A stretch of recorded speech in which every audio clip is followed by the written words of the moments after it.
night and day. It rained the whole day till on Sunday.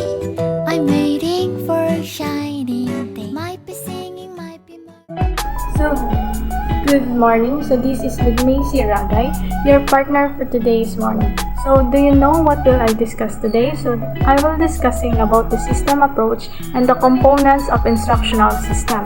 So, it is under ED301, the teacher and the school curriculum, presented by yours truly on September 9, 2023. So, the objectives for today's morning is all about define the concept of a system and the components of instructional system, filter a given instructional scenario, and apply the principles of a system approach to design an instructional solution. And lastly, share to the class the importance to study the system approach and the components of an instructional system.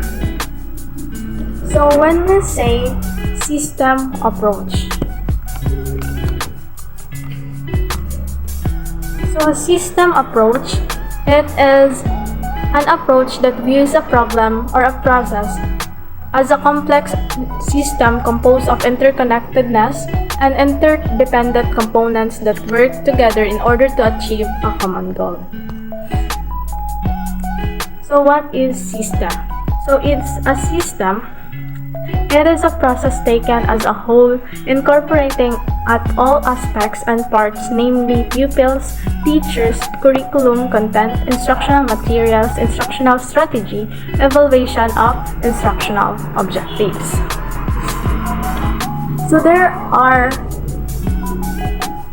8 approaches in general. So the first one is an analysis of the existing situation. B. Setting up the goals desired situation. C. Getting mechanism to evaluate the achievements of goals.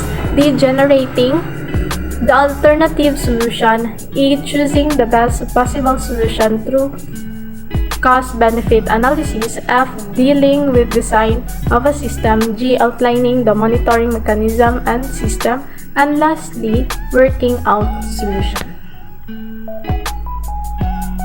So let's proceed to the components of instructional system. So what is instructional system? So instructional system, by the way, it is a structured approach in creating effective and efficient learning experience. So with this, the teacher has to plan completely the utilization of selected resources, material in classroom activities, because system approach involves continue to evaluate and sustainability modify the plan.